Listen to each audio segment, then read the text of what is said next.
เหลือกี่คน I was about to fall asleep and then we had this song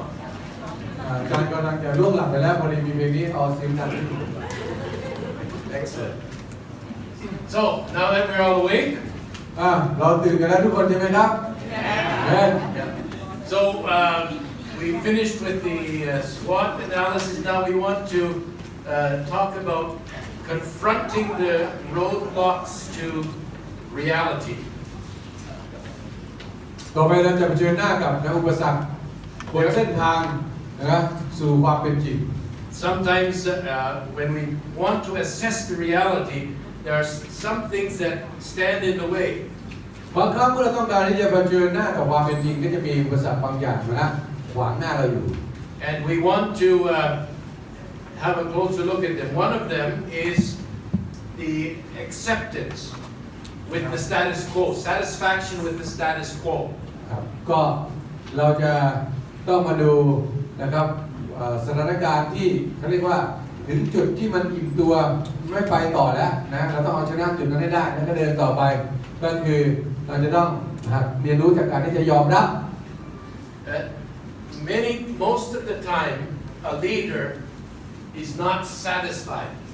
นะครับหลายครั้งนะครับผู้นำเนี่ยรู้สึกยังไม่พึงพอใจกับสิ่งที่เป็นอยู่มีอยู่ because the leader sees the future เพราะว่าผู้นำเนี่ยมักจะมองเห็นอนาคตอยู่ตลอดเวลา and the leader is eager to get to the future picture ดังนั้นผู้นำก็มีความกระตือรือร้นที่จะไปถึงตรงนั้นให้ได้ให้เร็ว That means he cannot be happy with the situation as it is now ผู้นำจึงไม่ควรจะมีความรู้สึกมีเป็นสุขกับสิ่งที่กำลังเป็นอยู่ในปัจจุบันนี้เพราะก็จะต้องก้าวต่อไปข้างหน้า I like to call this a holy dissatisfaction ผมจึงอยากจะเรียกความไม่พึงปรารถนาไม่พึงพอใจของผู้นำแบบนี้ที่เขาอยากก้าวไปข้างหน้าว่าเป็นความไม่พึงพอใจอันบริสุทธิ์ But sometimes we get comfortable and we accept things as they are หลายครั้งเรามาถึงจุดที่เรารู้สึกว่าพึงพอใจกับสถานการณ์ในชีวิตเราก็รู้สึกไม่ต้องไปไหนละ and that becomes a roadblock to the future แล้วการยอมรับสภาพแบบนั้นเนี่ยก็ทำให้เรานะมันเป็นอุปสรรคขวางเราไม่ให้ไปถึงอนาคตของเรา The other one is apathy or a just not you don't care anymore อันหนึ่งนะครับอัปตินีมีความหมายว่าเป็นคนที่ไร้ซึ่งความรู้สึกใดๆหรือไม่ใส่ใจไม่แยแสแต่ประการใดอีกแล้วเนี่ยเป็นรถบล็อกได้ If you're apathetic, it's very difficult to move forward. ถ้าคุณกลายเป็นอยู่ในสภาพที่ไม่แยแสสนใจไม่รู้หนาวรู้ร้อนใครจะเป็นอะไรก็ช่างจะเป็นจะตายโหดไหนจะเป็นอะไรฟันพื้นที่ไหนช่างอย่างนี้ก็คุณก็ตายได้แล้ว And sometimes it's arrogance or pride. บางครั้งนะครับตรงนี้ก็จะเป็นรถบล็อกคือ arrogance หรือ pride ก็คือความยิ่งยักษ์โสทรนง That sometimes comes from overconfidence with past successes. บางครั้งความเย่อหยิ่งเนี่ยนะครับมันเกิดจากความมั่นใจเกินไปอันเนื่องมาจากความสำเร็จในอดีตที่เราเคยมี And then also the issue of accountability. แล้วก็จะมีปัญหานะครับที่จะขัดขวางเราไม่ให้เป็นข้างหน้าได้ก็คือความรับผิดชอบหรือความไม่กล้ารับผิดชอบที่เราเรียนไปแล้วเมื่อตอนเช้า Sometimes the roadblock is that people don't feel accountable to the leader. บางครั้งนะครับหินที่ขวางทางเราอยู่หน้าเนี่ยก็อาจจะเป็น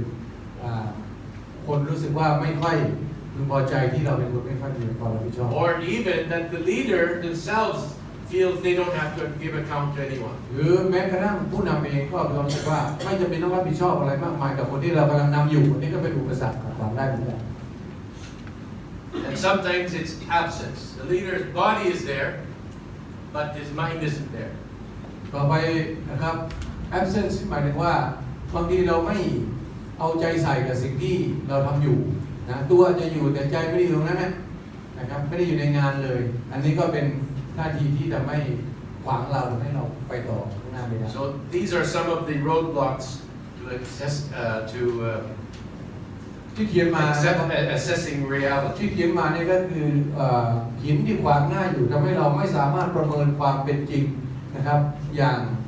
ที่ควรจะเป็นได้ Any questions on this? มีไหม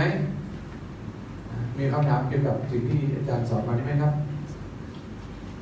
เห็นด้วยไหมยังไม่เห็นด้วยถามหรือจะตามสิ่งใดบ้าง So the next one is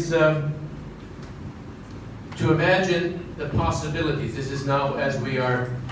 the best practice of seeing the future. Imagine the possibilities. อันต่อไปนะครับหลังจากที่ประเมินสถานการณ์จริงแล้วเนี่ยก็มาถึงการที่เราจะต้องจินตนาการนะครับหรือมองเห็นถึงความเป็นไปได้ And imagination is an important thing for a visionary leader. จินตนานุภาพและจินตนาการเนี่ยมีความสำคัญมากสำหรับผู้นำที่มีวิสัยทัศน์ Because they see things in their mind that have not yet happened. เพราะว่าคนเหล่านี้จะสามารถเห็นบางสิ่งบางอย่างซึ่งยังไม่เกิดขึ้นนั้นนะในความคิดของเขาได้อย่างชัดเจน We teach our kids actually to grow out of imagination. เราก็มักจะสอนลูกหลานของเราให้เติบโตขึ้นมานะครับด้วยคนเป็นคนที่มีจินตนาการ Many of us, when we were young, we had a big imagination. When I see my grandkids, they are playing make-believe games. ก็เราเติบโตขึ้นมาด้วยความคิดสร้างสรรค์แล้วก็จินตนาการมากมายเมื่ออาจารย์มองดูลูกหลานเหลนนะครับเล่นกันก็เต็มไปด้วยนะครับมุมมองแบบนี้เราเล่นเมื่อก็เล่นกัน They're doing almost like their own little drama. พยายามจะเด็กๆเล่นกันก็พยายามจะแสดงว่าตัวเองเป็นคนนั้นคนนี้จำได้ไหมเป็นนั่นเป็นนี่อะไรเงี้ยจำละคร They have imaginary friends. นะครับก็มีความคิดแบบนั้นแล้วก็มีเพื่อนก็คิดแบบเดียวกันด้วยก็เลยมาเล่นด้วยกันได้ And sometimes they pretend they're somebody else. บางทีก็แสดงว่าฉันเป็นตัวนี้นะเธอเป็นตัวนั้นอะไรเงี้ย So kids have imagination. ฉะนั้นเด็กเนี่ยจึงเป็น But when we grow up, เด็กจึงเป็นคนที่มีความคิดสร้างสรรค์นะครับแต่เมื่อเราเติบโตขึ้น we lose that sense of imagination. มันเป็นยังไงไม่รู้นะหลายคนก็เลยไม่เป็นแบบนั้นอีกแล้วนะซึ่งน่าเสียดาย And sometimes we need to reactivate that imagination. บางครั้งบางคราวผมคิดว่าในการเป็นผู้นำเราควรจะ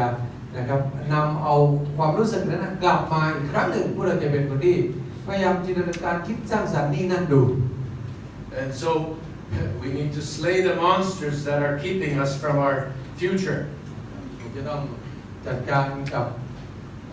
มารหรือว่าปีศาจที่มันคอยขัดขวางเราไม่ให้เราฆ่าไอ้มังกรตัวนั้นซะที่ขัดขวางเราไม่ถึงความเป็นจริงในอนาคตของเรา And one of the monsters is the daily grind of activities that keeps us so busy that we cannot think of what should be ห coming. นึ่งในปีศาจที่นะครับอสุรกายที่คอยขัดขวางเราไม่ให้ไปถึงความฝันหรือว่าอนาคตของเราก็คือความยุ่งเหยิงแต่ละประจำวันของเราที่ทำมันอยู่เนี่ยนะครับบีบตัวออกมาไม่ได้เลยนะยุ่งกับตรงนี้อันนี้สำคัญ It takes time to think about the future. การคิดถึงอนาคตนั้นต้องใช้เวลา And here's a list that you can, some words you can begin to use when you're thinking about the future. เราได้เป็นรายการต่างๆที่เราอาจจะต้องเขียนลงมานะครับแล้วก็ในบางเวลาที่เรามีโอกาสคิดถึงอนาคตของเรา One phrase is we could awaken something. Something that's sleeping, we could awaken it. วลีหนึ่งก็บอกว่านะเราต้องปลุกบางสิ่งบางอย่างนะที่มันนะหลับไหลอยู่ให้ตื่นขึ้น And sometimes we have dreams that we dreamt many years ago or a long time ago. Maybe that needs to be awakened. บางครั้งเราเคยมีความฝันโอ้ตอนที่เราฝันนี่มันเป็นอย่างนั้นจริงๆแต่นานสักพักหนึ่งเราก็ลืมมันไปละอาจจะต้องกลับไปรื้อฟื้นความฝันนั้นขึ้นมาอีกครั้งหนึ่ง Then another word is the word we could create something. อีกประการหนึ่งก็คือเราดูซิว่าเราจะสร้างสรรค์อะไรขึ้นมาใหม่ๆได้ไหม Something that isn't there can be created. อันนี้หมายถึงว่ายังไม่เคยทำเลยไม่เคยมีเลยแต่ว่าเราพยายามทำให้มันมีขึ้นมา We could promote something or advance something. หรือว่าเราควรจะขยายต่อไปไหมจากสิ่งที่เรามีอยู่ทำให้มันดีขึ้นมากขึ้นกว่านี้ We could build something. หรือสร้างอะไรขึ้นมาใหม่ We could unleash something. ๆเราสามารถ Let it go. ที่จะนะครับปล่อยบางสิ่งบางอย่างให้มันผ่านไปสร้างไม่ต้องไปยึดติดกับมัน And so one way to do this is to do a bench marking exercise. if you're the pastor of a church, วิธีหนึ่งที่ทำอย่างนี้ถ้าเราเป็นศิริบาล you might want to help you with this exercise. You might want to identify a church that you could see as a model. ก็ผู้ช่วยเราให้ได้มีการลองทำนี้ดูนะครับเราอาจจะมองหาคริสตจักรที่เป็นต้นแบบของเรา Maybe they're doing something well. โบสถ์บางโบสถ์ก็ทำอะไรบางอย่างได้ค่อนข้างดี What are they doing that you're not doing? สิ่งที่พวกเขาทำและเรายังไม่เคยทำไม่ได้ทำ You can learn from the way they're doing it. ก็เรียนรู้จากเขาไปเลยนะครับว่าถ้าเขาทำสำเร็จเราลองทำแบบนั้นดูก็ได้ Of course, you need to recognize the differences, and what they're doing may not work, but you can still see if there's something you can learn. คือบางโบสถ์ทำอะไรได้ดีเราก็อยากเรียนแบบเนี่ยเอาไปเรียนแบบทั้งรุ่นอาจจะไม่ได้นะก็ต้องมาดูปรับว่าเข้ากับของเราแต่หลักการที่เขาใช้น่าจะเอามานำมาใช้กับของเราได้เหมือนกัน Find situations and contexts and people that you can use as a source of inspiration. หาคนก็ได้สถานการณ์ก็ได้สิ่งใดก็ได้นะครับที่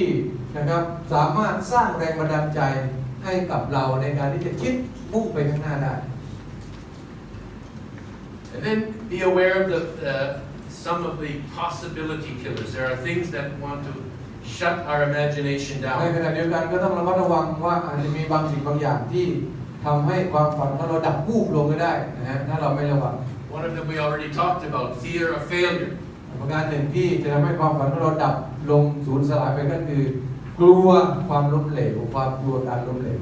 Sometimes we look at the past and see our past performance and we get discouraged. เพราะว่าบางครั้งเรามองกลับไปในอดีตนะแต่ยังสยองนะฮะถึงสิ่งที่เราเคยทำแล้วมันล้มเหลวยังไม่เป็นท่าเราก็เลยไม่กล้าเดินต่อไปอีกเลย Then there's negative thinking. หรือจะมีความคิดในด้านลบอยู่ในความคิดของเราอันนี้ก็จะทำลายความฝันของเราได้ And the culture of criticism. ซึ่งต้องระมัดระวังเรื่องของนะครับการวิพากษ์วิจารณ์นะครับในทางวัฒนธรรมนะคนไทยเนี่ยใครทำอะไรลบเนี่ยหัวเราะเยาะตลกขบขันเนี่ยพวกนี้ต้องระวังพวกนี้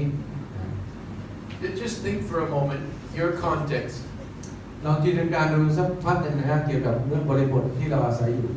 When someone comes up with a new idea, เพราะว่าในบริบทของประเทศไทยเนี่ยถ้าใครสักคนหนึ่งมีความคิดนะครับที่อยากนำเสนอขึ้นมา are there people that are quickly there to shut the idea down, or are there people who are able to see the possibilities? บ้านเราเนี่ยในการประชุมก็แล้วแต่นะอะไรก็แล้วแต่หรือว่ามีใครคนหนึ่งมีความคิดขึ้นมาว่าเฮ้ยเขาจะสร้างลิฟต์อะไรเงี้ยคนส่วนใหญ่จะบอกจะสนับสนุนเลยไหมหรือคนส่วนใหญ่จะบอกว่าเฮ้ยไม่ได้บอกคนไทยเราอันนิสัยยังไงไม่สนับสนุนหรือสนับสนุนไม่สนับสนุน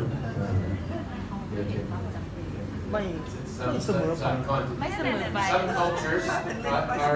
some church cultures are cultures of criticism. คริสตจักรบางคริสตจักรเนี่ยมีวัฒนธรรมแห่งการนะครับวิพากษ์วิจารณ์ในเชิงลบนะมากกว่าอะไรก็ตามขึ้นมาเนี่ยดีไม่ดีไว้ก่อน They're quick to analyze why it won't work. ก็จะรีบให้ความเห็นวิเคราะห์ต่างๆว่าที่เป็นไปไม่ได้เพราะอะไรอย่างเงี้ยก็พยายามจะบอกอย่าทำไม่มีตังค์อย่างเดียว So one day I took the church board. We had a board retreat. วันหนึ่งอาจารย์พานะทีมกรรมการเนี่ยไปพักผ่อนไปรีทรีต And they were very analytical men and women who could quickly see how something couldn't work. ก็ทีมของผมนี่ก็ไปดูพวกเขานี่วิเคราะห์เก่งมากเลยนะอันนี้เวิร์กอันนี้ไม่เวิร์กนี่ก็จะทำค่อนข้าง I would say let's do this. อาจารย์ก็เลยบอกให้เราทำอย่างนี้กัน And they thought, oh, we don't have enough money. เราบอกว่าตังค์ไม่มีอาจารย์จะไปทำเลย Or anything. They would find something that would อะไรก็ได้ถ้านำเสนอก็จะบอกเป็นลบไปหมดว่าไม่ได้ไม่ไหวไม่เอาไม่สู้ไม่หมดเลยอ่ะ So I got an idea from someone how to deal with that. อาจารย์ก็เลยได้ความคิดนะครับมาจากใครบางคนหนึ่งใครบางคนที่ They called it จัดการสิ่งเหล่านี้ blue sky thinking. เขาเรียกว่าอันนี้มัน blue sky thinking Blue sky, like the sky, open sky, no clouds. Blue sky thinking. เพราะว่าเป็นความคิดของนะฟ้าที่เปิดโล่งโจ้งนะครับ When you look at the sky, no clouds. เมื่อคุณมองที่ฟ้าบนไม่มีเลยแม้แต่เมฆเลยเห็นแต่ท้องฟ้าสีครามอยู่บน When you look at that sky, you see anything is possible. นะครับผู้มองไปข้างบนนั้นนะโอ้โหโล่งมากเลยสามารถทะลุทะลวงไปถึงที่ไหนก็ได้ So we did a blue sky thinking exercise. เราก็เลยใช้วิธีการนี้ฝรั่งที่เรา blue sky thinking วิธีคิดแบบท้องฟ้าปลอดโปร่งเนี่ยใช้ยุทธวิธีนี้ในการจัดการ Let's put all the ideas that we can and just make a list of all the ideas of things we would like to do as a church. ก็เลยบอกว่าขอให้ทุกคนนะครับเขียนอะไรก็ได้ที่เราสามารถทำได้ในโบสถ์เนี่ยทุกอย่างเขียนออกมาให้หมด And no one is allowed to say anything that suggests we can't do it. ให้เขียนสิ่งที่ทำได้นะครับที่เราควรทำและทำได้เนี่ยเขียนออกมาแต่ห้ามให้ใครเขียนความเห็นหรือพูดว่าทำไม่ได้ห้ามเขียนเฉพาะไอ้ที่ทำได้อย่างเดียว In other words, if you put an idea, we want to build a 3-story church. ยกตัวอย่างเช่นคนหนึ่งเขียนว่าเราจะสร้างตึก3 ชั้น No one can speak against it. ห้ามให้ใครบอกว่าไม่ได้ไม่ไหว Put it on the list. เขียนลงมาเลยจะสร้างอะไรจะทำอะไรเขียนลงมาก่อน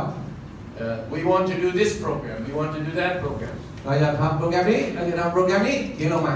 So no criticizing. ห้ามนะครับ Just เขียนว่าไม่ได้ห้ามพูด pretend we have all the money we need. ที่ต่างว่าเราเนี่ยมีเงินทำได้ทุกอย่างที่เขียนมาเนี่ยที่อยาก So ไป we have ทำ everything we need. เราจะได้ทุกอย่างที่เราต้องการ And just make a list of those things. เขียนลงมาที่เราคิดว่าสมมติว่าเรามีตังค์นะเราอยากทำอะไร Dream a little bit. Dream a little bit. ให้เราแบบเวอร์นิดหน่อยนะครับในการเขียน And then when you have the list, หลังจากที่เขียนแบบเวอร์ลงมาแล้ว what's the thing that we should really do แล้วค่อยมาดูอีกว่า from this list? จากลิสต์ที่เขียนมาเนี่ยอะไรที่เราควรทำจริงๆจากที่เขียนมา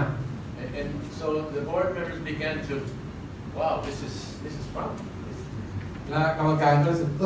นี้ก็ดีเหมือนกันนะพวกเขาเริ่มดูเขาก็มองเห็นความเป็นไปได้แบบนี้ก็ดีเหมือนกันนะอาจารย์ We were a little bit like children. อาจารย์ก็เลยบอกว่าเวลานั้นหลายคนเหมือนเด็กๆที่หนัก Children have no limitations when they're in their imagination. เด็กๆนี่ไม่มีความจำกัดเลยใช่ไหมในการฝันเขาบอกว่าเดี๋ยวเขาจะขี่จรวดนะเดี๋ยวเขาจะเป็นนางงามเนี่ยอย่างพวกเรานี่ต้องไปเกิดใหม่ And so this exercise set us free from the critical analytical thinking. การเล่นเกมแบบนี้นะครับก็จะทำให้เราออกจากการถูกวิพากษ์วิจารณ์การถูกตำหนิอะไรต่างๆนะก็ดีกันนะเอาไปใช้นะครับ And the idea, we were free to play with the ideas. เราก็อนุญาตให้นะครับคิดยังไงก็ได้นะครับกับไอเดียที่เราออกมา Now, of course, we had to come back to earth. แต่สุดท้ายแล้วเราก็ต้องกลับมาสู่ ความเป็นจริง But at least we created a sense of this is something we really need to do, we want to do. แต่อย่างน้อยในกิจกรรมนี้ทำเมื่อสักครู่นี้ก็สามารถช่วยคนคิดออกนอกกรอบได้นิดหน่อยว่าจริงแล้วก็สามารถทำอันนี้ได้เหมือนกันนี่นานะถ้าไม่ถูกใครเบรกไปซะก่อน And we were able to work towards work at least. Then we could bring the limitations to what we could do, but we were able to free our thinking for a short season. ฉะนั้นเราก็สามารถที่จะเอาตัวเราออกจากความจำกัดทั้งหลายได้นะครับแล้วก็สามารถที่จะคิดอะไรอย่างที่มันแบบไม่ต้องเป็นใครมาขวางมาพูดนะครับล้างไว้ก่อนได้ Sometimes it's a lack of resources that kill our possibilities, which I've already mentioned. ข้างบนนี้นะครับอันสุดท้ายแล้วก็ resource คือบางครั้งความจำกัดของทุนทรัพย์ความจำกัดของทรัพยากรก็ทำให้เราไม่กล้าทำอะไรเลยนะในข้อนี้ Challenging competition. นะครับอันนี้ก็คือการแข่งขันนะครับที่ท้าทาย So if you're in the business world ถ้าอยู่ในโลกของธุรกิจ and you have a restaurant, เรามีนะร้านอาหารร้านหนึ่ง And then somebody opens a restaurant across the street. แล้วก็มีอีกคนหนึ่งก็เปิดร้านอาหารอย่างเดียวกันกับเรานี่แน่นะครับฝั่งอีกฝั่งหนึ่งของถนน We consider that's our competition. เราอาจจะบอกว่านั่นน่ะคือคู่แข่งของเรา So, I mean, some of this leadership material and books talk about competition all the time. แล้วก็มีหนังสือมากมายนะที่บอกเราสอนเราเกี่ยวกับเรื่องว่าคู่แข่งเนี่ยจะเป็นยังไงบ้าง Everybody's going for the same money and the same people. คนก็พยายามหาลูกค้าพวกเดียวกันรายเดียวกันใช่ไหมแล้วก็ไปหาของที่จะขายกันอันเดียวกันนี่เรามีคู่แข่งเยอะแยะ And the one who has more customers and more money flowing is the winner in this business. ฉะนั้นมันจะมีคู่แข่งนะครับเยอะมากนะครับฉะนั้นหมูสันติภาพเนี่ยที่กำลังขายอยู่เนี่ย And the others are in competition. ถ้าใครนะครับขายสิ่งอย่างเดียวกันแต่ได้ตังค์เยอะกว่าคนที่ชนะ So I'm thinking, I'm a pastor. บางครั้งเราก็มารู้สึกอย่างนี้เพราะว่าผมเป็นสายสีบาท Who is my competition? ใครเป็นคู่แข่งผมโอนไหนคู่แข่งเราต้องฆ่าแบบนี้ให้ตายต้องฆ่าคู่แข่งคนนั้น Who's my competition?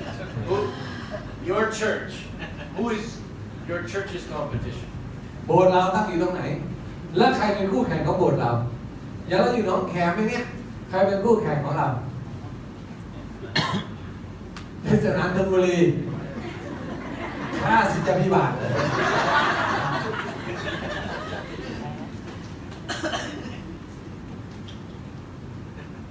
We had a church, เรามีคริสตจักร Pentecostal church. โบสถ์เพนเทคอส Down the street was a Baptist church. แล้วก็อีกฝั่งถนนหนึ่งโบสถ์แบปทิสต์ And then another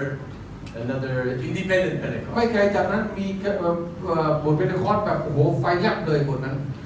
Were they my competition? Were they our competition? โบสถ์นั้นเป็นคู่แข่งเราไหมเขากำลังแข่งขันกับเราไหม Sometimes we think like that. บางครั้งเราคิดว่าเขาเป็นคู่แข่งเรา But when you have kingdom of God thinking, แต่เมื่อเรามีแนวคิดเรื่องอาณาจักรหรือแผ่นดินของพระเจ้า they are not the competition, พวกเขาไม่ใช่คู่แข่งเรานะ they are our partners. พวกเขาเป็นพวกที่แข่งกับเรา Our competition is the devil. คู่แข่งของเราหรือศัตรูของเราก็คือมารเท่านั้นนะมารร้าย The devil wants to take the souls of men and women and take them to hell. We want to take the souls of men and women and มาร take them to ร้าย heaven. ต้องการจะให้เอานำจิตวิญญาณคนไปสู่นรกส่วนเราซึ่งเป็นคริสตจักรไม่ว่าจะคริสตจักรอะไร เราต้องการนำวิญญาณคนเนี่ยให้ไปสู่แผ่นดินของพระเจ้าที่เป็นสวรรค์ So when we're talking about competition, we have to think, who is our real ดัง competition? นั้นเมื่อเราพูดถึงการแข่งขันเนี่ยนะเราจะต้องรู้ให้แน่ชัดว่าคู่แข่งของเราเนี่ยมันคืออะไรจริงๆไม่ใช่โบสถ์อื่น Any questions on this point? นะฉะนั้นต้องจัดการกับความคิดเหล่านี้นะที่ไม่ถูกต้องมีปัญหาไหมมีคำถามถามไหมครับ Okay.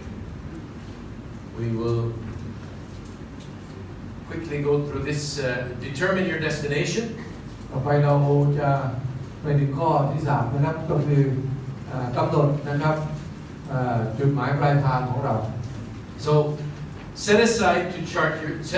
time to chart your course. ก็คือต้องจัดเวลาไว้นะครับในการที่จะลงเขาเรียกว่าลงอะไร So ลงตารางงานของเรานะครับที่ต้องทำ So with the SWOT analysis, you assess where you are now. ก็เราได้ทำ SWOT analysis การวิเคราะห์ทาง SWOT แล้วเรารู้ว่าเราอยู่ตรงไหนณจุดนี้ The vision tells you where you want to go. ครับนิมิตที่เราเห็นเนี่ยนะบ่งบอกให้เรารู้ว่าเราควรจะไปถึงไหน And so what you need to find out is what happens ดังนั้น from here to here. สิ่งที่เราจะต้องรู้นะครับให้แน่ก็คือว่าจากจุดที่เราอยู่เนี่ยช่องว่างระหว่างจุดที่เราอยู่ไปถึงจุดที่เป็นนิมิตของเราที่เราจะไปถึงเนี่ยมันยาวไกลมากแค่ไหนมากน้อยแค่ไหน So what do I need to do to take the people from where they are to where God wants them เรา to จะ be? ทำยังไงที่จะนำคนของกลุ่มหนึ่งที่พระเจ้ามอบหมายให้เราจากจุดที่พวกเขาอยู่ไปถึงจุดที่พระเจ้าต้องการให้พวกเขาไปถึง So you chart your course. ฉะนั้นเราจะต้องประเมินนะครับงานของเรานะครับแล้วก็ลงไปในรายละเอียดว่าเราจะทำยังไงกับตรงนั้น And sometimes you realize, okay, this might take me 2 years, this might take me 5 years, it might take me 10 years. ก็ลงไปในรายละเอียดเสียว่ามันต้องใช้เวลา2 ปี 5 ปี 10 ปีอันนี้ก็ลงไปในชาร์ตของเราซะให้เรียบร้อย And so you think about where will our church or organization be in 5 years? เราจะต้องลองคิดดูว่านะครับอีก 5 ปีข้างหน้าโบสถ์จะเป็นยังไงองค์การจะไปถึงตรงไหนคนจะทำอะไรบ้าง Ask yourself the tough questions. ก็ถามคำถามให้กับตัวเองคำถามยากๆหน่อยเราทำง่ายเกินไปเพื่อเราจะได้คิดให้ควรเราวิเคราะห์ได้ Where do you and your team want to go? ถามคำถามว่าเรากับทีมเนี่ยอยากจะไปที่ไหน Why do you want to go there? ทำไมถึงจะต้องไปที่นั่น Who do you want to take with you? ใครจะไปกับเราบ้าง What resources do you have to get you there? เรามีทรัพยากรอะไรบ้างในการจะช่วยให้เราไปถึงจุดที่เราจะไปนั้นน่ะได้ When do you want to arrive? เราจะไปถึงจุดนั้นเมื่อไหร่ Now, of course, we are asking these questions while at the same time spiritually discerning the direction of the Lord. แน่นอนเราถามคำถามเหล่านี้ในขณะเดียวกันเราก็ต้องใช้นะครับการสังเกตวิญญาณนะครับความรู้ที่มาจากพระยมสุดที่จะประเมินสิ่งต่างๆเหล่านี้ทุกอย่าง Then you need to communicate your vision to others. หลังจากถามคำถามแล้วเราจะต้องรู้จักในการสื่อสารนิมิตของเราให้กับทีมงาน Communication is often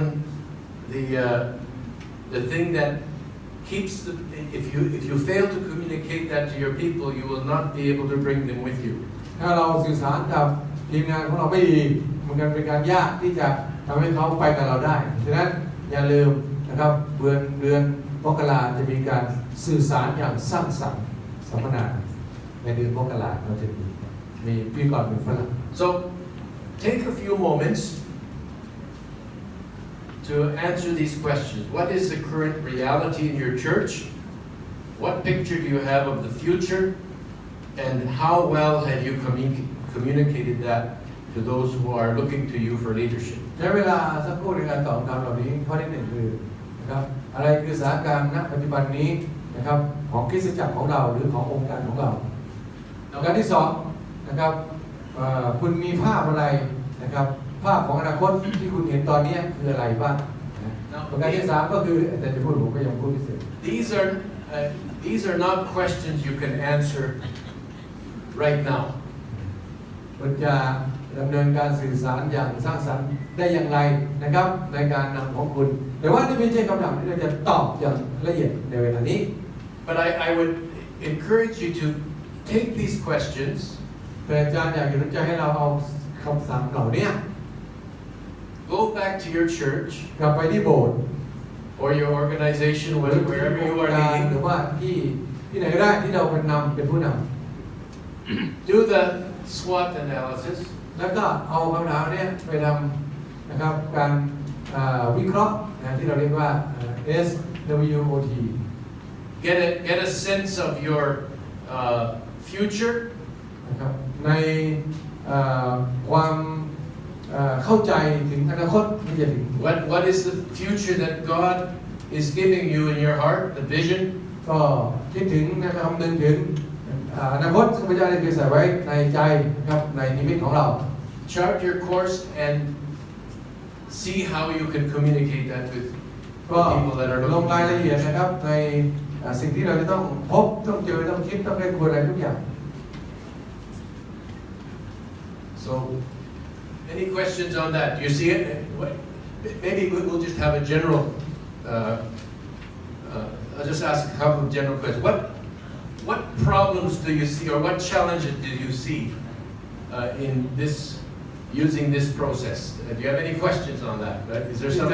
จารย์สอนมาเนี่ยเราคิดว่าเอาไปใช้ได้ไหมหรือมีปัญหามีคำถามอะไรที่จะถาม นะครับในการที่จะนะทำให้เราไปได้ไกลกว่าที่เราอยู่ขณะนี้ What comes to your mind is saying, "Oh man, I can't do this." Why? มีอะไรมาถึงโอ้จันแบบนี้คนไทยทำไม่ได้หรอกมีไหมนอกจากเราต้องฆ่าความง่วงซะก่อนความง่วงมากเลยเวลาผมกินไปผมยังง่วงเลยต้องเล่าเรื่องตลกมากขึ้นหน่อยละมีไหมคำถามเชิญครับ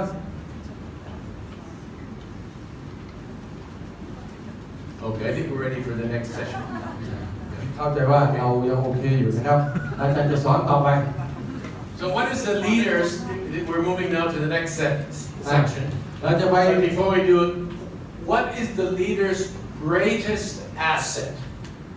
What's the thing that the leader has, which is of highest value? ต่อไปจะไปสู่ส่วนต่อไปของการเรียนนะครับบอกว่าอะไรคือสิ่งที่นะครับผู้นำมีเป็นทุนอยู่แล้วนะครับอย่างที่เป็นทุนที่ดีที่สุดแล้วในชีวิตของเขา Let me give you a clue. นี่แปลเลยอาจารย์จะบอกให้ครับเชิญครับ She said the ability of God to forgive. Okay, yeah, that's hard, but that's not what I'm looking for. I'll give you a clue. อาจารย์จะให้นะครับเคล็ดลับ So, the leader has a purpose. ผู้นำมีเป้าหมายใช่ไหมครับ And then he influences the group to accomplish that purpose. แล้วผู้นำก็นะครับหนุนใจนะครับเร้าใจให้คนกลุ่มหนึ่งให้ไปกับเขาเพื่อจะทำให้บรรลุเป้าหมายวัตถุประสงค์นะ So what is the leader's greatest asset? ฉะนั้น Here on earth. ฉะนั้นต้นทุนที่ผู้นำมีอยู่แล้วนะครับอย่างยิ่งใหญ่ที่เขามีเป็นต้นทุนเดิมอยู่แล้วเนี่ยคืออะไรไม่เอาความช่วยเหลืออะไรจากพระเจ้านะมีคนเนี่ยจะ people right? people ไม่ใช่ people นะคน But more than that, fully engaged and capable people. แต่ต้นทุนที่ดีที่สุดที่ผู้นำมีอยู่แล้วไม่นับการยืนจากพระเจ้าก็คือนะครับคนซึ่ง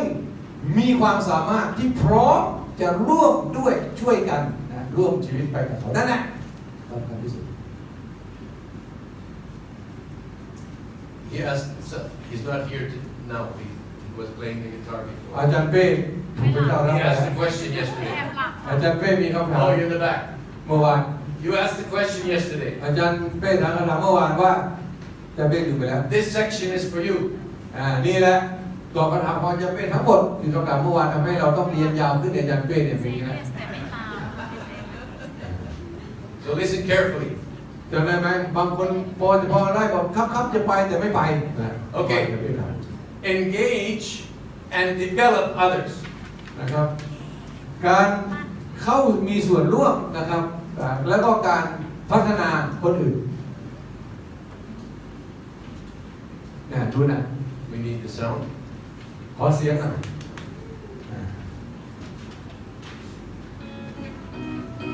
Do you need more capacity? Could you use quality people on your leadership team? If the answer is yes, ประสิทธิภาพความสามารถนะครับของทีมผู้น and help them grow. ำคนที่มีคุณภาพ Is that they take the time to engage and ใคร develop สักคนหนึ่ง others. ที่จะพัฒนาเรา Keep in mind, engaging and developing others not only benefits you, การมีส่วนร่วมเกี่ยวข้องกับคนอื่นที่ต้องมาช่วยกันกับเราในการทำงาน as leaders actually flip their thinking and seek to add value to others before they think of themselves. ก็คือให้คุณค่ากับคนอื่นนะครับร่วมด้วยช่วยกัน Help their progress. Start by having conversations to assess where people are and to identify areas where they want to go to the next level. ประเมิน Spend time evaluating ใช้เวลา and ในการ progress. สนใจใช้เวลาในการประเมินผลที่เกิดขึ้นความเป็นดีหรือไม่ดีอย่างไรบ้างมีส่วนร่วม Once นะค the รับ relationship is in place, there are specific แล้วก็ steps you คิด want to ถึง take ความ to สัมพัน ensure ธ์ครับ Begin by casting vision of what the person พ can ยายามที่จะ become, and then give them an พูดถึง action นิมิต plan to get นะว่าฉัน there. จะปลูกดอกไม้นะ Look for leaders ต้องมี who ดอ are กไม้โผล่ teachable ขึ้นมา and emergent. Just like popcorn, Not all kernels Oh, pop. oh. Find someone who's popping. พอมันจะกลายเป็น The ข้าวโพด expectation คั่ว of continual improvement and not growth for others to follow. ก็ดำเนินต่อไปยังไม่หยุดยั้งพัฒนาการมากขึ้น To serve those they lead. If you want your organization or team to go to the next level, อยากให้องค์การของเราขยับขึ้นไปสู่ระดับที่สูงขึ้นไหมถ้าทำอย่างนั้นจงมีส่วนร่วมในพัฒนาคนอื่นให้มีส่วนร่วมไปกับคุณติ๊ก Three levels of engaging and developing others. นะครับ3ระดับนะครับของการเข้ามีส่วนร่วมแล้วก็ในการที่จะพัฒนาคนอื่น First, การแรก you have to determine who will join you on your journey. คุณจะต้องนะครับวิเคราะห์แล้วก็กำหนดนะฮะว่าใครควรจะไปกับคุณในการเดินทางครั้งนี้ You cannot develop everybody. เพราะเรารู้ว่าไม่ใช่ทุกคนที่เราจะพัฒนาเขาได้ Jesus had many disciples. How many did he choose to develop? พระเยซูมีสาวกเนี่ยเยอะมากเลยแต่มีกี่คนที่พระองค์ตั้งใจจะพัฒนาและใช้เวลากับพวกเขา 12. Okay. So he did his ministry, but he focused the development efforts on the 12. พระเยซูได้ทรงทำภารกิจของพระองค์ประกาศเรื่องแผ่นดินของพระเจ้าแต่พระองค์ใช้เวลาในการพัฒนาคนเพียงแค่12คนเท่านั้นจริง And then you need to develop an environment in which they can engage and succeed. ๆสำคัญที่2ก็คือคุณจะต้องพัฒนานะครับสภาพแวดล้อมซึ่งจะช่วยส่งเสริมให้คนเนี่ยมามีส่วนเข้าร่วมและจะทำให้คนเนี่ยเดินหน้าต่อไปได้ So Jesus sent his disciples to preach and heal the sick and cast out demons. พระเยซูทรงใช้สาวกของพระสาวกของพระองค์ไปสั่งสอนนะครับไปขับผีนะครับไปประกาศแผ่นดินของพระเจ้า And so he was able to train them as they did the ministry. พระองค์ก็มีโอกาสที่จะสั่งสอนสนับสนุนเสริมสร้างพวกเขานะเมื่อพวกเขาเรียนรู้จากการที่จะรับใช้พระเจ้า And then you need to think about the future of the people. The best leaders work to foster the growth of the people. แล้วก็จะมีต้องคิดถึงคนบางกลุ่มที่นะครับจะช่วยทำให้การเติบโตเนี่ยยังคงมีดำเนินต่อไปช่วยให้คนอื่นเติบโตไปได้เรื่อยๆรักษาสภาพการเติบโตนะครับอยู่ต่อไปเรื่อยๆในชีวิตของคน Jesus made arrangement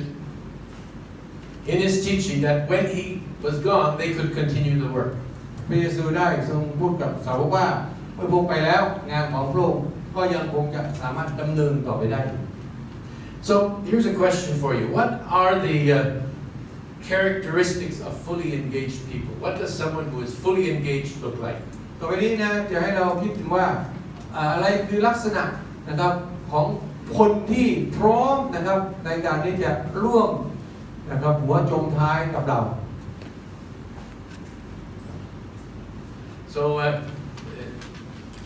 brother yesterday was sharing about he was able to get people to say yes, yes, yes, and they clapped their hands, but they didn't do anything. อาจารย์บอกว่า brother yesterday คืออาจารย์เป้เป็นชื่อของเมื่อวานนี้อาจารย์เมื่อวานนี้นะครับได้บอกว่ามีคนบางคนบอกว่าครับดีครับอาจารย์ตบมือใช่ๆแต่ว่าถึงเวลาไปไม่ไป Are the people who are clapping fully engaged? นะคนที่ร่วมหัวจมท้ายจริงๆเนี่ยคือพวกที่ตบมือใช่ไหมลักษณะของคนเหล่านี้คือคนที่ชอบตบมือใช่ครับเอเมนคนนี้ใช่ป่ะ No. Fully engaged people are people of action. They do. พวกที่ร่วมหัวจมท้ายกับเราเนี่ยนะครับคือพวกที่ทำลงมือทำจริง So how do we get people to be that way? ๆทีนี้เราจะสามารถทำให้คนเนี่ยมาถึงจุดของการที่เขาจะลงมือทำเนี่ยจริงๆเนี่ยได้อย่างไร They need to be taught. พวกเขาจะต้องได้รับการสอน They need to be motivated from inside. พวกเขาจะต้องได้รับการกระตุ้นนะครับมีแรงกระตุ้นซึ่งมาจากภายในพวกเขา They need to be given opportunity. เขาจะต้องได้รับโอกาสในการที่จะออกไปทำ And they need to be given the opportunity or in an environment where they can succeed or fail. พวกเขาจะต้องมีโอกาสที่จะได้ลงในสนามจริงในสถานการณ์ที่พวกเขาสามารถที่จะประสบความสำเร็จหรือว่าล้มเหลวได้นะในการทดลองทำ People fear to get involved if they expect that if they fail, they will get criticized. คนจะไม่กล้าร่วมมือกับเรานะเพราะเกรงกลัวว่าถ้าพวกเขาล้มเหลวเขาจะถูกวิพากษ์วิจารณ์นะครับก็เลยไม่อยากมาลงมือลงแรงเรา So somehow we have to create an environment. ดังนั้นเราจำเป็นจะต้องสร้าง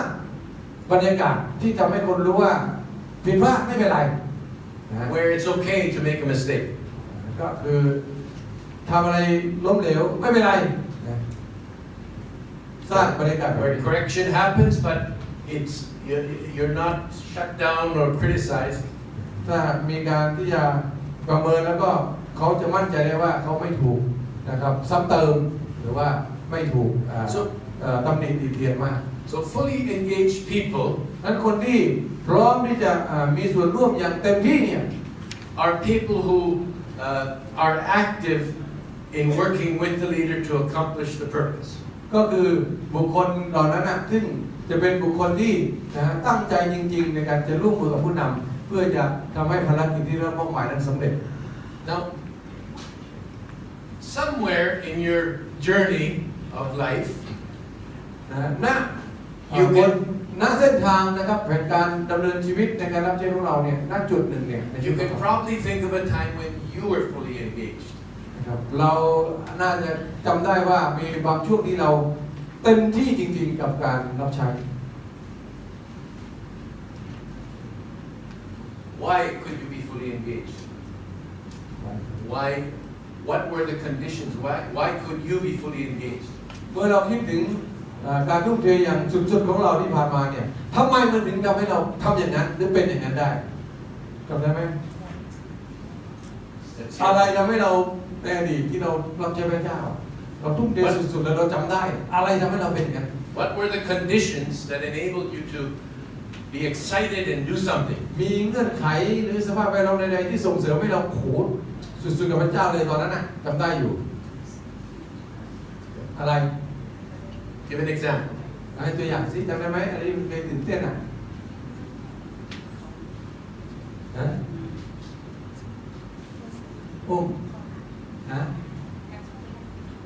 calling just calling Yeah, calling. Well, yeah, the calling. Understand the calling from God. Certainly, that will help. การรู้ว่าพระเจ้าเรียกเราให้ทำการทรงเรียกอะไรอีกครับ people The people that you were with. ชัดเจนหน่อยนะครับคือ Okay. ไม่มีคนนำ อาจารย์บอกว่าคนที่ทำงานด้วยผมสนุกมากเลยทุกคนทุกเด็กครับ the leader What about the leader? อะไรเป็นผู้นำที่รู้สึกว่าดี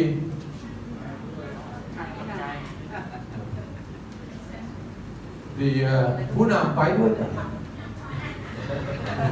the leader participate and Leader participate. He was inspiring. and you know, were with them all the time Yeah. Okay. ผู้นำไปด้วย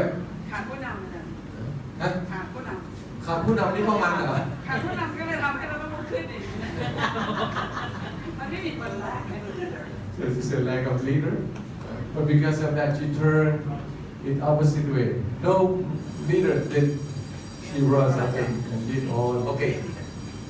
Opportunity โอกาส was opportunity. โอกาส The leader maybe was blocking. Removed. Now you had opportunity. So when you have opportunity, you're engaged. อายุเอาไหมอายุตอนนั้นเนี่ยเต้นกาไปไหนก็ได้ตอนนี้ชักไม่ค่อยไหว So some leaders know how to be there and give opportunity. ผู้นำบางคนรู้ว่านะเมื่อไหร่จะไปอยู่ตรงนั้นแล้วเมื่อไหร่จะให้โอกาสแก่คนอื่นนะครับ Any other ideas? When were you really excited about doing something? Why was it? What was the environment that you experienced? ลองระลึกดูนะว่า อะไรทำให้เราตื่นเต้นมากเลยนะในการรับใช้พระเจ้าในบางช่วงของชีวิตอ่ะช่วงตื่นเต้นที่สุดเนี่ยมันสนุกที่สุดในทุ่มเทที่สุดเนี่ยอะไรทำให้เราเป็นอย่างนั้น The vision of the leader เขาบอกว่าอาจารย์กาเบลบอกว่านิมิตของผู้นำที่บอกมาเรารู้สึกโอ้โหอย่างนี้ใช่เลย Yeah. The vision of the leader excites us. clear What? clear vision ความตื่นเต้นความชัดเจนของนิมิตที่ผู้นำให้เราเนี่ยทำให้เรารู้สึกว่าใช่เลยไปเอาอย่างนี้เอาอย่างเงี้ยครับเนี่ยมันแน่อย่างนี้อาจารย์เป็นภาษาจด Some more things. พลังของทีม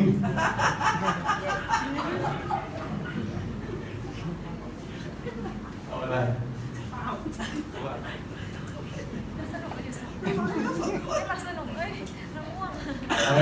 มีอย่างอื่นไหมครับ experience with God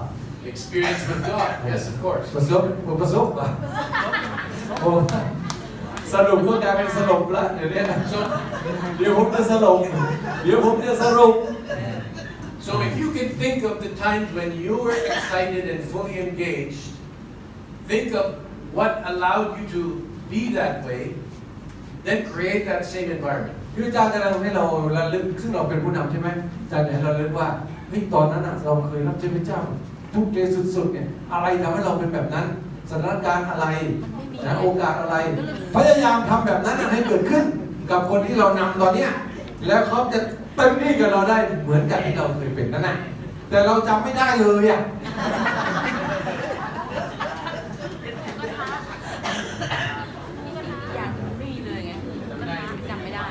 So the best practices for engaging and developing others, the first one is select the talent. นะครับนี่เป็นหลักในการที่นำปฏิบัติเพื่อเราทั้งหลายจะสามารถมีส่วนร่วมนะครับแล้วก็ช่วยคนมีส่วนร่วมได้กับเราพัฒนาคนได้อย่างแรกก็คือว่าต้องนะครับเลือกนะครับเขาเรียกว่ามีการคัดสรรของประธานด้วยความสามารถ And we're thinking now of maybe a leadership team or let's say a leadership team. ยกอย่างเช่นสมมติว่าเรามีทีมผู้นำของเรา So you have the vision, เรามีนิมิต you have the course, เราก็มีสิ่งที่เราจำเป็นต้องใช้นะครับในระหว่างแล้วก็มีเส้นทางหรือว่ามีทางที่ต้องเดินไปถึงเป้าหมายของเรานั้น Now John Maxwell used to say you need to get the right people on the bus. จอห์นแม็กซ์เวลล์บอกว่านะคนที่จะไปด้วยกับเราเนี่ยต้องแบบเอาคนที่ใช่นะไปกับเรา Get the right people on the bus. นะครับคนที่ไม่ใช่อย่าเอาขึ้นรถเดี๋ยวมันจะยุ่ง And then หลังจากนั้นแล้ว you need to get the people on the bus in the right seats. พอคนขึ้นรถแล้วเนี่ยไม่ใช่นี่นะต้องดูว่าคนไหนนั่งตรงไหนด้วยนะมันสำคัญมากนะเพราะถ้าข้างหน้านะคนที่นั่งข้างหน้าเดี๋ยวยางหน้าข้างซ้ายแฝบไปมันจะไปไม่ถึงนะ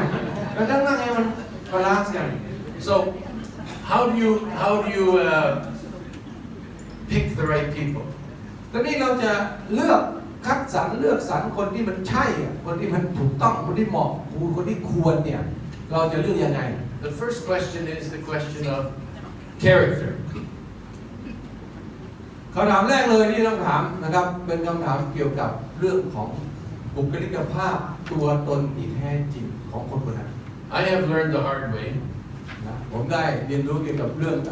วิธีที่ยากลำบาก that when you select people of high talent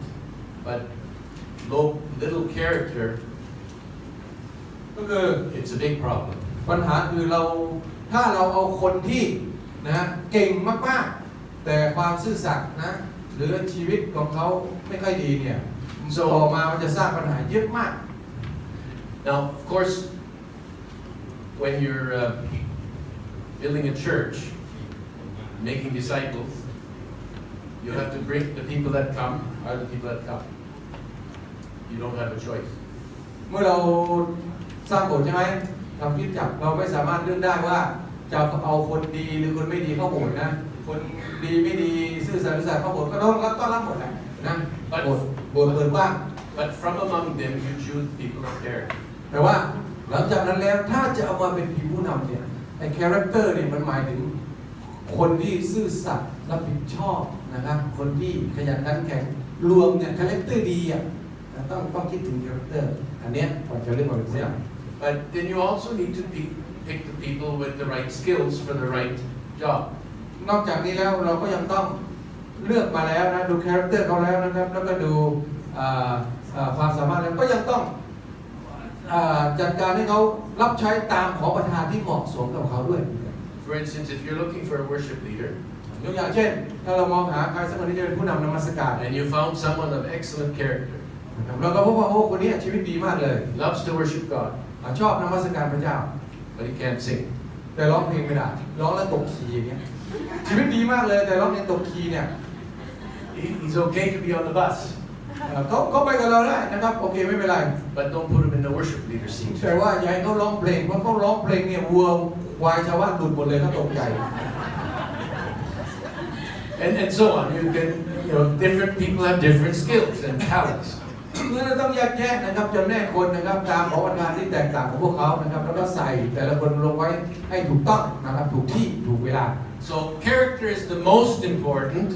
but skills are also important. ดังนั้นชีวิตที่ดีงามชีวิตที่ซื่อสัตย์เนี่ยต้องเป็นสิ่งที่สำคัญมากที่สุดแต่ต้องไม่ลืมว่านะครับความสามารถมันก็ต้องสอดคล้องกับนะคาแรคเตอร์ของเขาด้วย So, and are they a good fit for your culture? I'm talking about the church culture. เราต้องดูว่าชีวิตคนนั้นเนี่ยนะครับความสามารถชีวิตเขาเนี่ยมันเข้ากันกับบริบทแล้วก็วัฒนธรรมของคริสตจักรของเราหรือไม่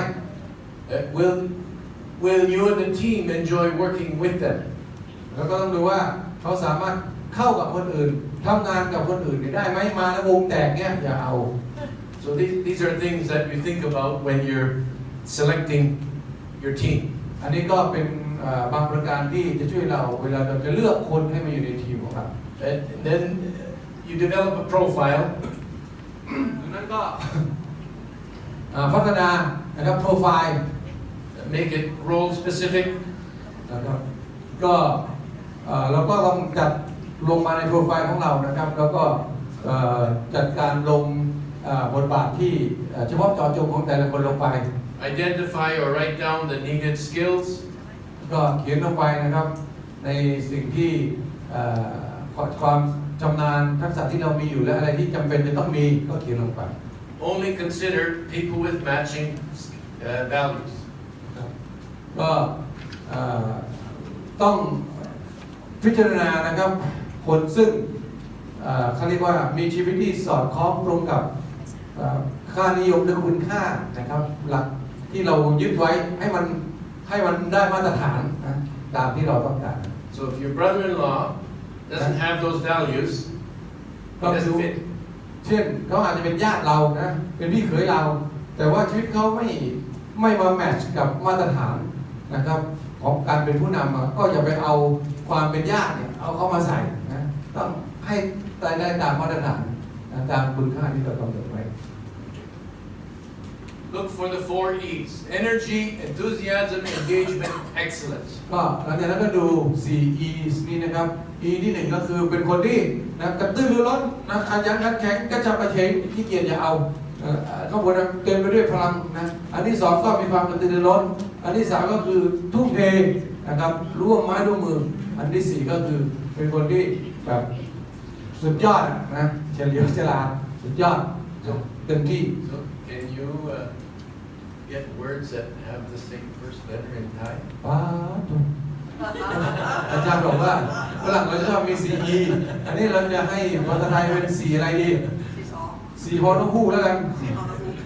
เฮ้าห้วยหู้น่าจะไม่ได้ I'm just pulling your leg.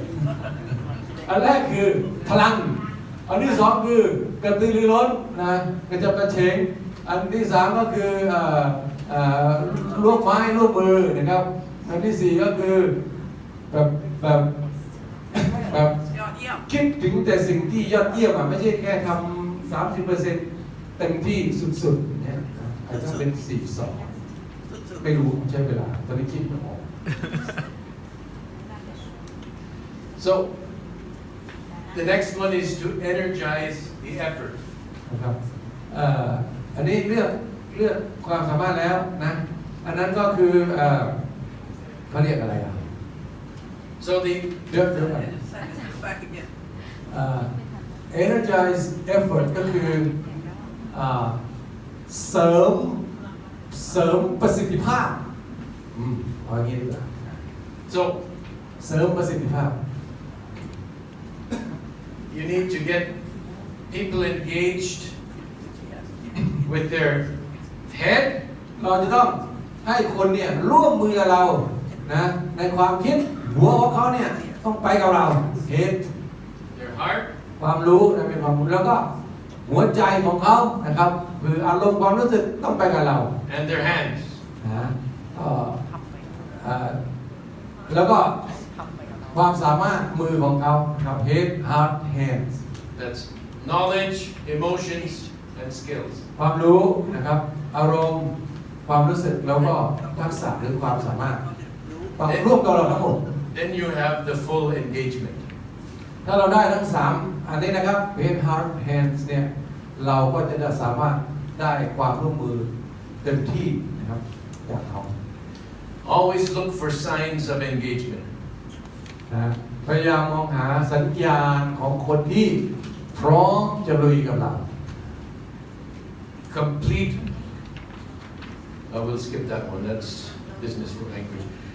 be aware of what's working and what isn't นะครับsecond เราจะดูอันที่2แรกไม่ต้องช่างมันไปนะครับอันที่2ก็คือตระหนักแล้วก็รับรู้ถึงว่าอะไรนะครับทำแล้วได้ผลอะไรทำแล้วไม่ได้ผลนะต้องรู้อย่าไปทำซ้ำมันเก่านะไม่ได้ผลไม่ทำมันเก่านั่นแหละ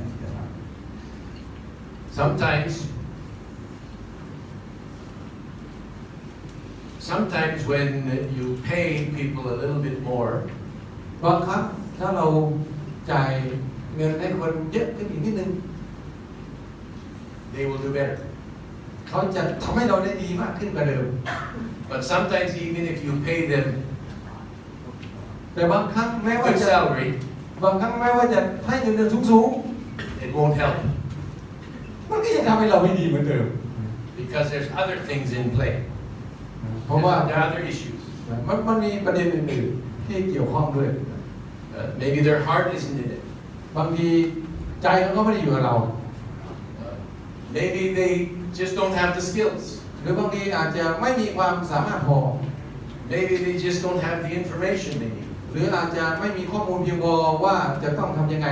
so you need to find out where the gaps are ที่ต้องมองหาว่าอะไรเป็นช่องว่างที่ทำให้มันไม่เกิดประสิทธิผลนะครับอย่างที่มันควรจะเป็น so identify those things that help you see where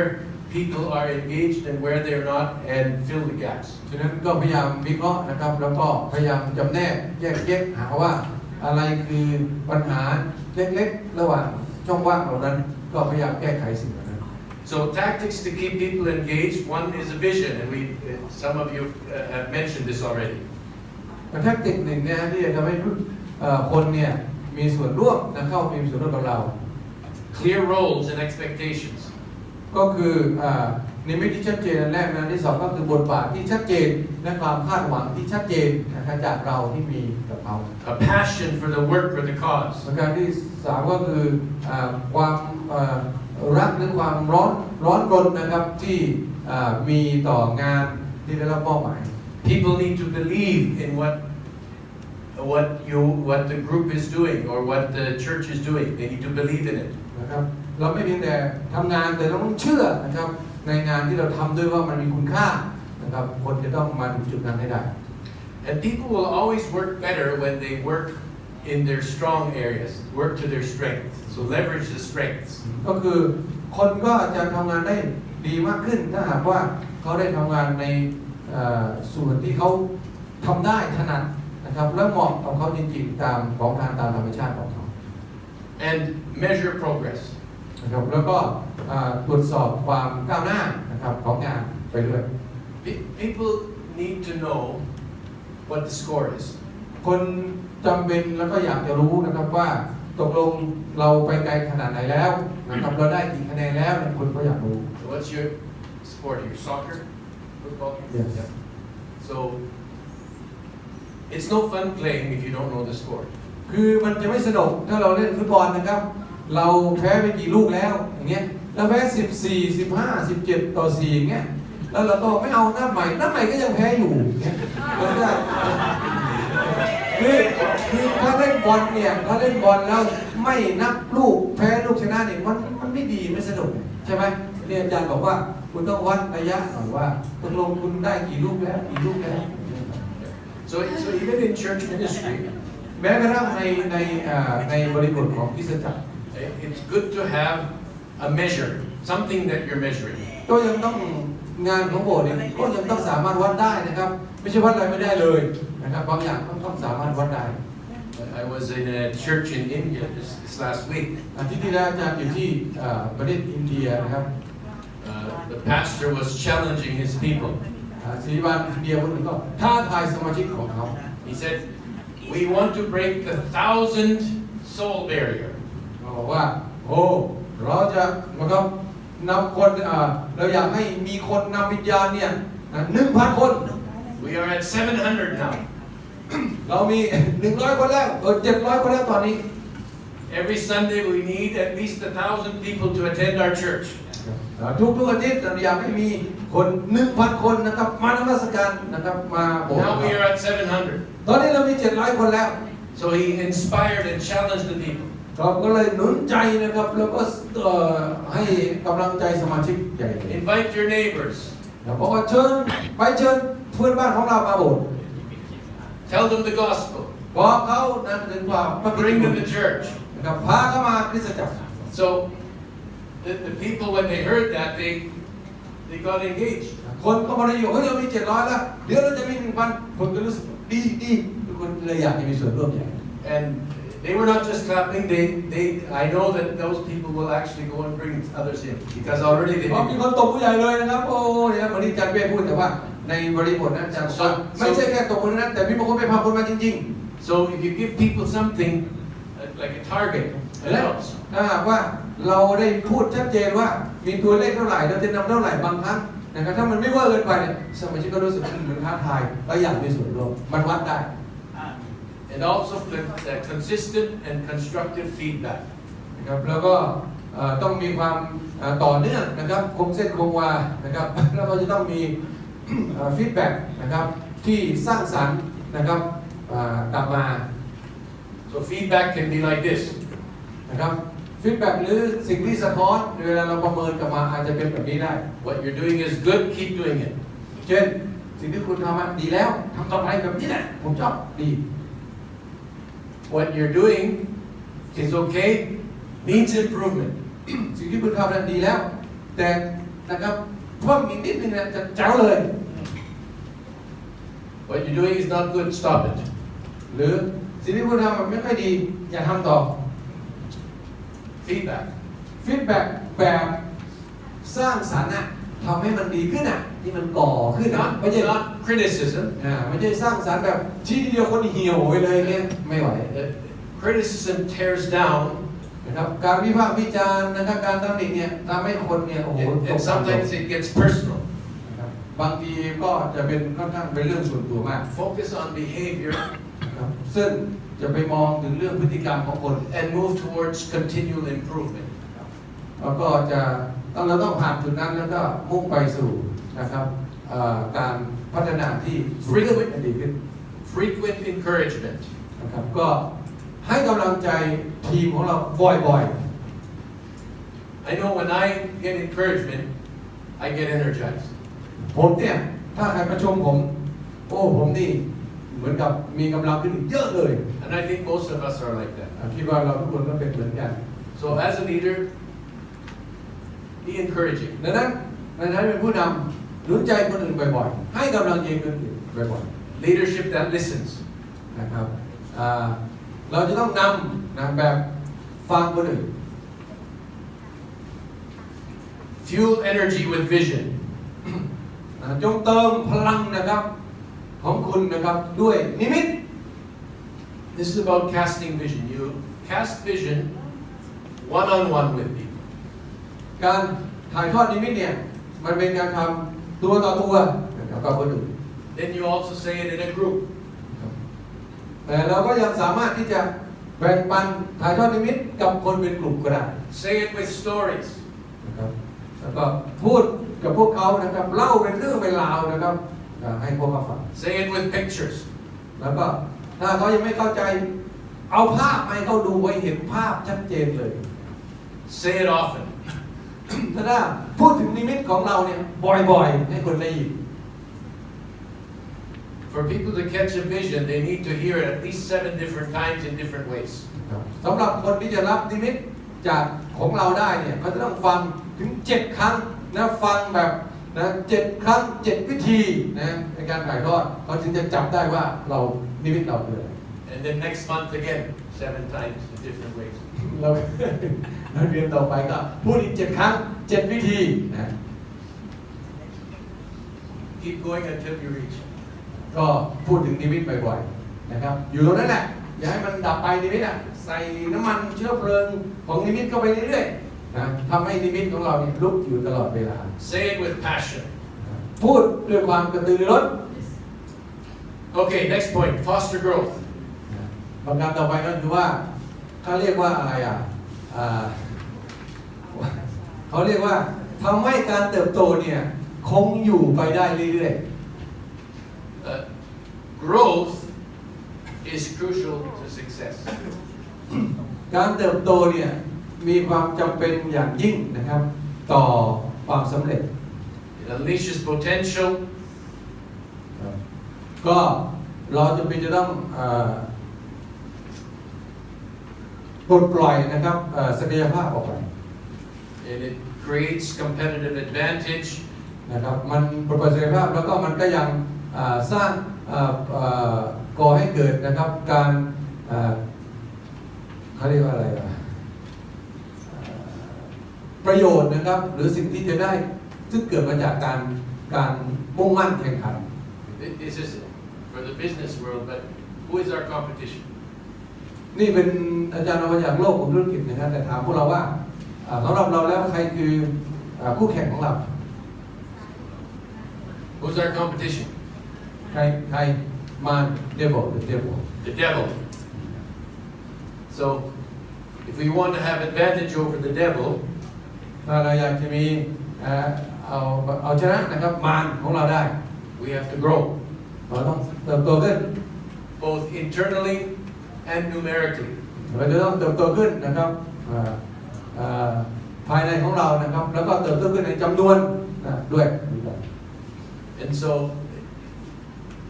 did we say enables execution? Okay. When we grow, เมื่อเราเติบโตขึ้น we can do the things that we are required to do. นะครับเราจะสามารถทำในสิ่งที่เรานะครับถูกเรียกร้องให้ทำ And it drives engagement. People are more excited to do what needs to be done. แล้วก็จะช่วยให้เกิดการนะครับเข้ามีส่วนร่วมมากขึ้นนะทำให้เขาอยากจะมีส่วนร่วมเพื่อทำให้งานที่ได้มอบหมายนั้นสำเร็จลงได้ And when your church grows, เมื่อคริสตจักรของเราเติบโตขึ้น that's a sign of health. นั่นเป็นสัญญาณของนะครับคริสตจักรที่แข็งแรง